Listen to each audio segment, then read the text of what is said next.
Assalamualaikum warahmatullahi wabarakatuh. Ya, kita langsung bahas lanjutan untuk kontrol digital, yaitu di sini adalah proses digitalisasi ya.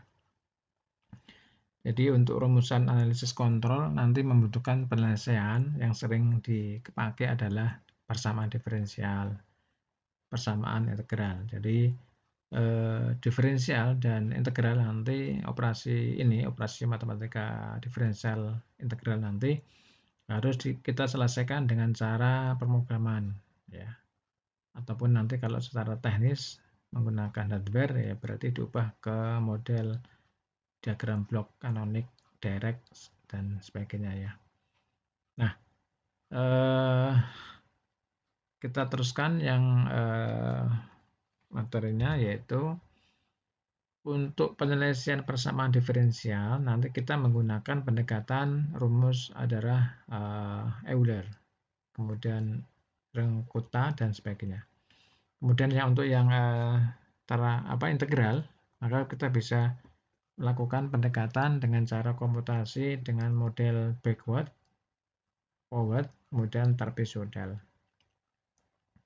Nah, trapezoidal ini nanti seperti yang diselesaikan dengan perintah continuous to digital, to discrete ya, di dalam MATLAB itu menggunakan to-steen atau linear ya.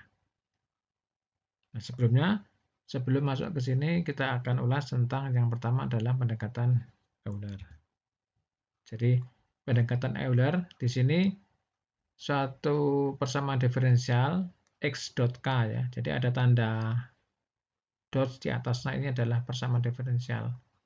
Nah, persamaan diferensial ini kita dekati dengan cara menghitung dengan cara seperti ini, yaitu x k plus 1 dikurangi sk dibagi dengan periode atau jarak waktu antara sk plus 1 dan k. Jadi di sini adalah pendekatan Euler ya. Jadi titik diferensial pada xk di sini didekati dengan nilai, yaitu nilai untuk xk plus 1 ya, nilai xk plus 1 dikurangi dengan xk. Nah, dibagi rentang waktu antara xk dengan xk plus 1, yaitu t di sini ya. Nah, sekarang kita gunakan untuk contoh di 3.1. Cari dalam bentuk persamaan beda menggunakan metode Euler. Jadi di sini suatu controller DS ya, yaitu hubungan antara output US dan per ES itu sama dengan K0 kali S plus A dibagi S plus B.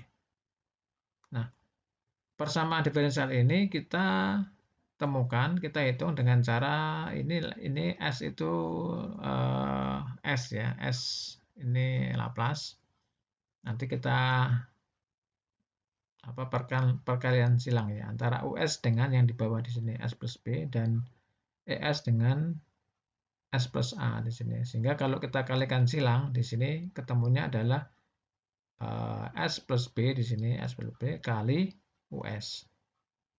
Kemudian yang di sini ES ya, ES kali S plus A kali KO. K0 ya, KO, K indeks 0 ya.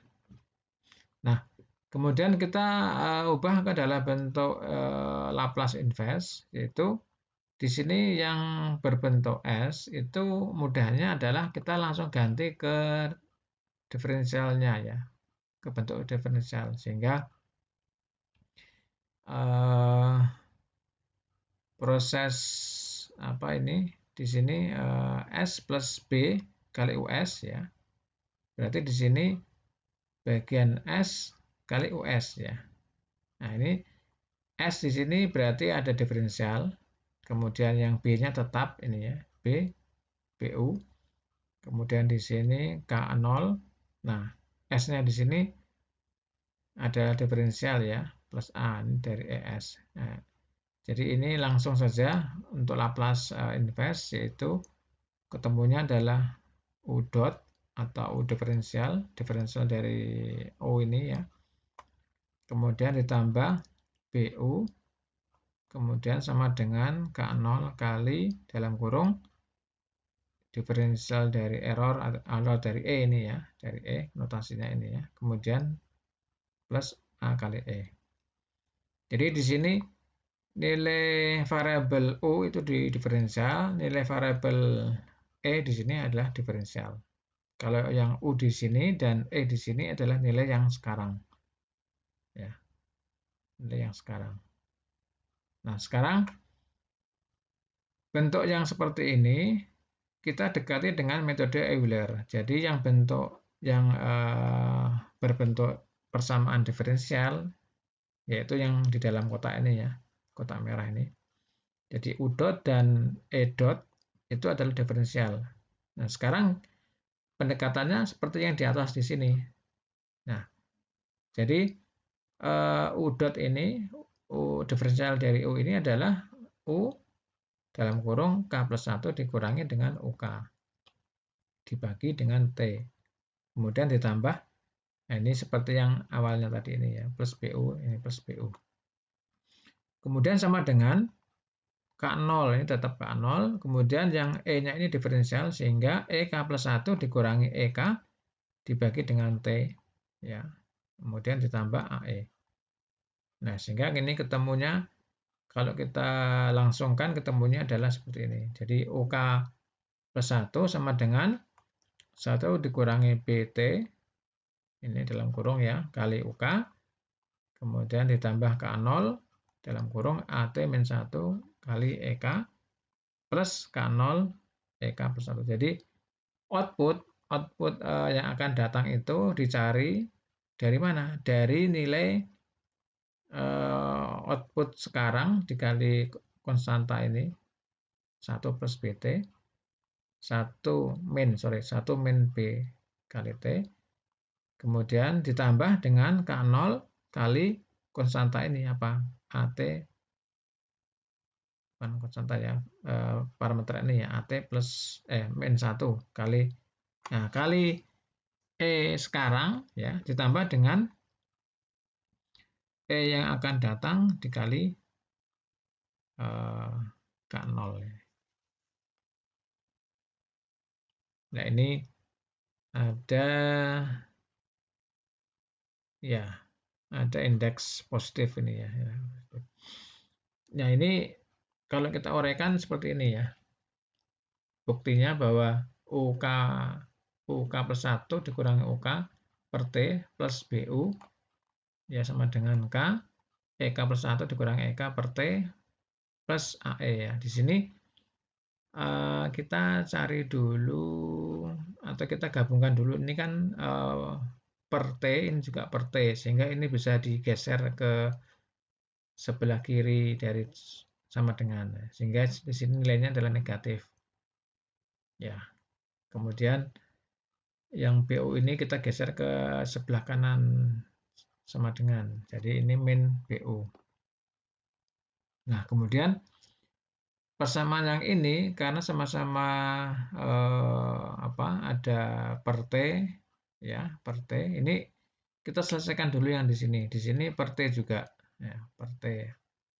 Sehingga kalau diselesaikan di sini menggunakan persamaan penyelesaian biasa ini ya. Ini per T berarti ini perkalian silang ya. Nah, ini. Jadi K plus 1 K0 ya. Kemudian di sini EK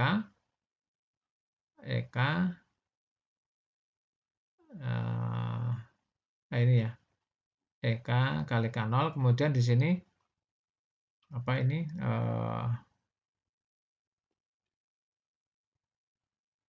min ya, min AE K0. Jadi ini gampangnya adalah Anda selesaikan dengan cara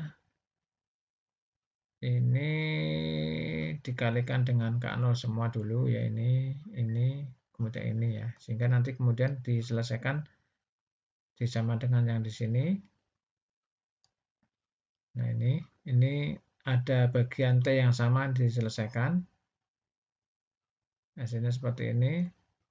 Kemudian yang ini tidak ada unsur T di bawahnya ya, berarti pindah ke kanan seperti ini jadi plus, dan akhirnya seperti ini. Jadi ini kalau kita buang T, kita kalikan dengan yang di sisi sini, berarti nanti ini UK plus 1 min UK min EK plus 1 kali K0 min EK kali K0 sama dengan, nah ini kali T, ini kali T ya. Sehingga AEK 0T min BUT. Nah, hasilnya adalah seperti ini. Ini seperti yang di slide sebelumnya. Ini ya. Pembuktiannya seperti itu. Ya, berikutnya ini studi kasus. Misalkan sekarang kita amati ya pengaruh periode pencuplikan T atau frekuensi pencuplikannya. Berarti kalau F berarti seperti misalkan kita diberikan suatu controller fungsi aliennya adalah 70 kali S plus 2 per S plus 10. Kemudian fungsi alien plan adalah super S kuadrat plus S ya. Nah ini kita coba simulasikan pengaruh dari nilai T-nya atau F-nya. Kalau frekuensi pencuplikannya 20 Hz, kemudian kita coba bandingkan dengan yang 40 Hz. Kemudian kita bandingkan dengan yang solusi analog ya, kontinu. Maka yang pertama ini saya jelaskan untuk program MATLAB-nya. Pertama di sini kan ada bagian numerator, bagian denominator ya. Untuk yang GS juga sama, ada numerator, ada denominator. Nah, bagian numerator yang bagian kontrol D ini kita tulis 70 kali. Nah, kita tulis konstanta ini S pangkat menurun. Jadi S pangkat 1, ini S pangkat 0 ya. Jadinya konstantanya adalah ini 1, ini 2. Ditulis 1 spasi 2. Ini dalam kurung kotak ya. Nah, kali 70 gainnya. Ini gainnya ini. Sesuai yang di rumusan di sini. Kemudian yang numerator denominator yang bagian bawah konstanta kita tulis juga. Ini konstanta S pangkat menurun adalah ini nilai 1 di sini 10. Ini 1 10 ya. Kemudian kita tulis juga bagian numerator untuk bagian G yaitu yang di atas ini adalah 1, kemudian yang di bawah adalah 1 1 0. Nah, kenapa ini ada 1 1 0? Kita lihat di sini. Ini S pangkat 2. Konstantanya adalah 1. Ini S pangkat 1, konstantanya adalah 1. Kemudian S pangkat 0, konstantanya adalah 0. Sehingga ditulis kita tulisnya adalah 1, 1. Jangan lupa di sini ada ya 0 ya. Dari ini 0 di sini. Jadi sampai S pangkat 0 ya. Ini yang di bagian kontrol ini juga sama. Ini S pangkat 0-nya kan di sini 2, ini 10 ya. Nah, kemudian kita lanjutkan untuk sistem dalam open loop, yaitu ditulisnya adalah dalam perintah MATLAB adalah transfer function dari numerator di numerator ya kali transfer function numerator denominator bagian plan ini ya. Kalau ini bagian D itu adalah yang controller, yang di sini bagian plan. Jadi ini seperti perkalian antara D dan G ya. Itu open loop ya. Nah, kemudian yang sistem closed loop berarti kita tambahkan perintah feedback. Nah, feedback dari open loop. Kemudian untuk gain misalkan di sini karena di sini istilahnya adalah kasus untuk sistem kontrol closed loop dengan feedback satuan ya. Ini saya edit ya biar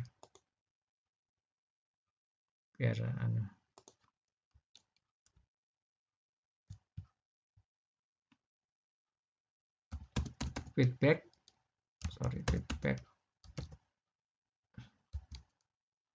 satuan. Berarti dalam hal ini adalah HS sama dengan 1 ya. Nah ini 1 ya, bukan. Nah 1. Maka seperti itu. Maka ini HS-nya adalah di sini adalah 1 ya. HS-nya, umpan baliknya. Nah, kemudian untuk yang bagian discrete, maka sudah menambahkan data periode atau frekuensi pencuplikan. Kalau frekuensi samplingnya, pencuplikannya adalah 20, maka periodenya adalah 1/20. Nah, kemudian ini masih sama dengan contoh sebelumnya, bagian numerator, bagian denominator. Kemudian di sini kita ubah ke sistem digital, yaitu dengan perintah continue to discrete. Ya, continue to discrete dari transfer function numerator, denominator bagian D ya, dengan T sampling ini 1/20. Kemudian ini yang bagian G ya. Bagian G di sini plan. Ini numerator, denominator, kemudian kita ubah ke dalam bentuk sistem plan digital ya, continue to discrete dari transfer function G dan numerator G untuk periode pencuplikan T di sini. Nah, baru kemudian kita perkalian untuk sistem open loop ya, digital ini sudah dalam bentuk digital, ini sudah dalam bentuk digital sehingga bisa dikalikan ya. Sys DG di sini dan sys GD yang di sini. Ini plan discrete, ini controller discrete. Jadi sudah bisa dikalikan. Kemudian dalam bentuk sistem closed loop-nya, maka sama ini perintahnya, feedback sistem open loop ya untuk 1. Kemudian kita beri perintah step. Jadi perintah masukkan undak satuan ya untuk sistem closed loop-nya di sini. Ini juga sama. Maka hasilnya nanti seperti ini. Jadi kalau kita gabung ya, ini bagian continue. Kemudian kita tampilkan step sys closed loop-nya untuk ini step ya. Kemudian kita hold ya untuk membuat defreeze agar tampak dua-duanya ya. Untuk yang continue dan discrete seperti ini. Dan dipahami ini sama dengan yang tadi ini ya. Ini di sini untuk pengubahan dari sistem continue to discrete, ini sistemnya, ini samplingnya, ini adalah pendekatannya. Pendekatannya Anda bisa milih zero order hole. Jadi kalau tidak diisi, nanti ini default-nya adalah zero order hole. Nanti pilihan lainnya adalah first order hole, kemudian twisting atau bilinear, kemudian matched itu pole ya, matched pole.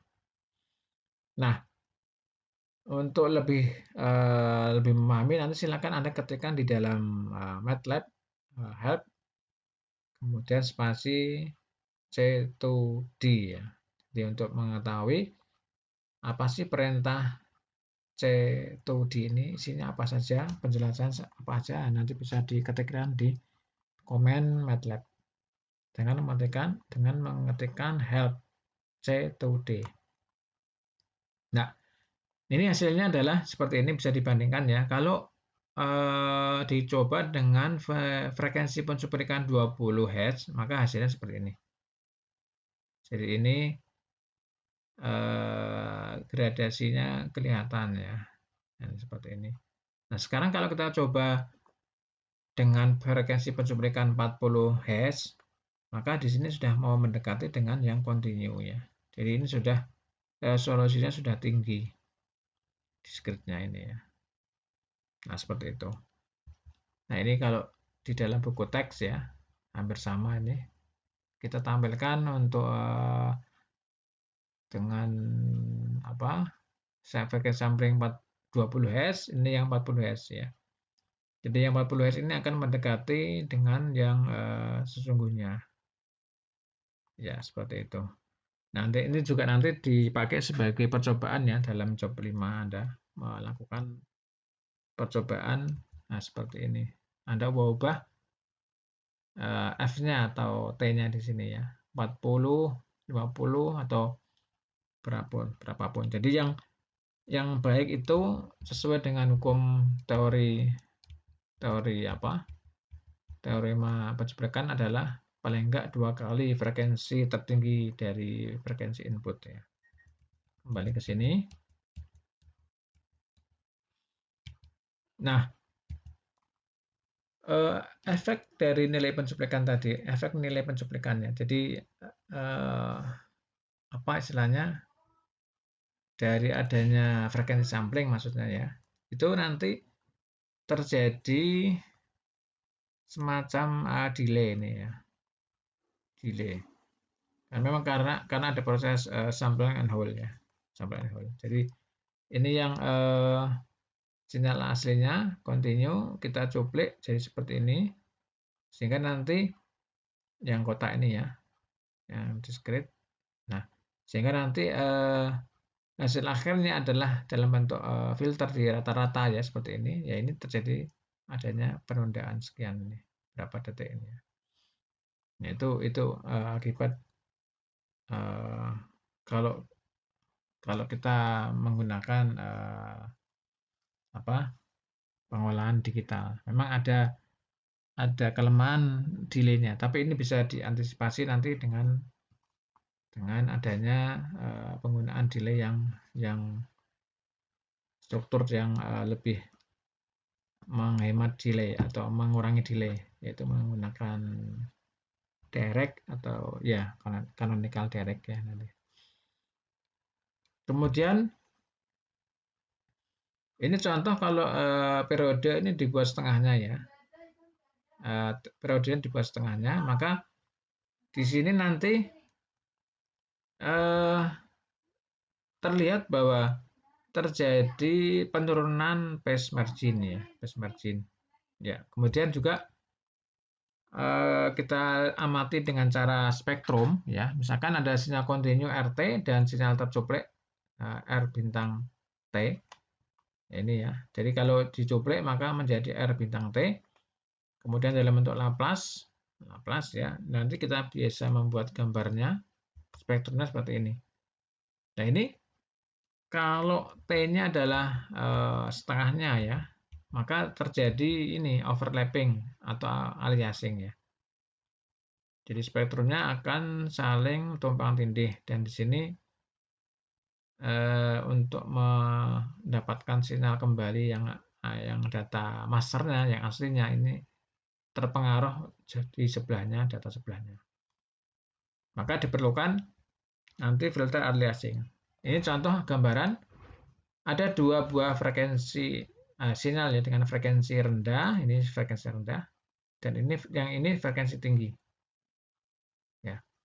Karena salah menentukan frekuensi pencuplikan, maka seperti seolah-olah didapat data yang rancu ini di sampingnya di sini, di sini, di sini, di sini, di sini, di sini, dan di sini, titik sini, titik sini, titik sini, titik sini, titik sini. Nah, ini dari titik ini sampling di sini karena frekuensi samplingnya yang tidak pas, maka ini akan merepresentasi dua sinyal, yaitu sinyal yang frekuensi rendah dan sinyal frekuensi tinggi. Nah, jadi tidak pas ya. Datanya ambigu ya. Maka itulah pentingnya frekuensi pencuplikan. Nah, untuk membuang frekuensi di luar yang bisa dihandle oleh frekuensi pencuplikan, maka kita gunakan filter, namanya filter anti aliasing di sini ya. Jadi dia menyaring frekuensi tinggi. Ya, frekuensi tinggi yang di luar kemampuan frekuensi sampling alatnya di sini. Ya. Maka nanti akibatnya kalau kita sudah menerapkan filter anti aliasing itu tidak terjadi overlapping spektrum frekuensi ya. Jadi seperti ini. Ini terpisah. Jadi kalau kita menggunakan kita mendapatkan sinyal aslinya kembali ya, masternya kan di tengah di sini ya. Kalau yang di sisi kanan, sisi kiri ini adalah harmoniknya. harmoniknya. Jadi frekuensi utama kan di tengahnya. Jadi kalau kita lihat di sini kita sudah bisa mengambil frekuensi tengahnya tidak kecampur dengan data di sebelahnya. Beda dengan yang di sini. Nah ini ya, dia kecampur data yang ada di harmonik ini ya, di set upper dan lower ini ya, upper lower ini. Nah kalau di sini kan sudah menerapkan filter anti-aliasing, dia bisa mendapatkan sinyal aslinya kembali. Nah itu teori pencuplikan itu menurut teori Nyquist itu diisyaratkan paling enggak minimal 2 kali frekuensi tertinggi dari masukannya. Ya, closed-loop bandwidth. Jadi frekuensi sampingnya paling enggak 2 kali frekuensi dalam frekuensi input atau dalam closed-loop bandwidth ya. Tapi ini secara praktek nanti ternyata diperlukan frekuensi pencuplikan ya kurang lebih ya gampangnya ya antara nilai 20 kalinya atau di bawah 40 kalinya. Itu sudah memenuhi. Ya, saya kira itu. Kita sebenarnya masih lanjut ke materi diferensial dan integral discrete ya, tapi sementara kita break dulu ya. Terima kasih. Kita akan lanjutkan di lain kesempatan, video kesempatan yang lainnya. Terima kasih. Assalamualaikum warahmatullahi wabarakatuh.